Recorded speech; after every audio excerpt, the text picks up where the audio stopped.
Alors il venait en fait voilà, de ce passage piéton là, et pour après aller donc de l'autre côté, hein, comme beaucoup font chaque jour. Il était midi hier lorsqu'un jeune homme de 24 ans a été happé par un train régional qui passait sur cette voie à Châtelaillon-Plage. On a une visibilité qui est relativement importante. Quand vous regardez, on a en fait de chaque côté plus de 500 mètres de visibilité et les trains souvent avertissent par un coup de klaxon, ce qui a été le cas visiblement hier. Un coup de klaxon que le jogger n'aurait pas entendu en raison d'écouteurs sur ses oreilles. Il a succombé à ses blessures, un drame qui a bouleversé les habitants car plusieurs centaines de personnes franchissent chaque jour cette voie ferrée. Certains font part de leurs inquiétudes.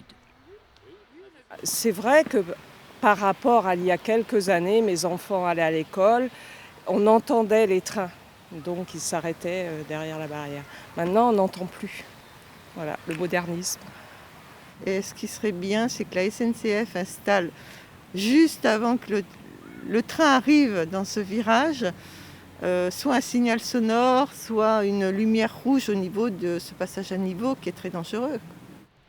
Selon SNCF Réseau chargé de la sécurité, ce passage piéton est conforme à la réglementation qui exige dans ce cas un portillon fermé et des panneaux de signalisation. Le maire de Châtelaillon, lui, souhaiterait aller au-delà. Et on va faire en sorte de faire que ça soit sécurisé à 100%. Il faut vraiment qu'on aille vers là. Mais il y aura toujours quand même, à un moment donné, où que l'on soit, un passage en voiture ou en vélo ou à pied d'un passage à niveau. Donc c'est malheureux, mais il faut faire très très attention. Cet accident n'est pas unique. 7 personnes ont trouvé la mort sur des passages à niveau ces 10 dernières années en Charente-Maritime, selon la SNCF.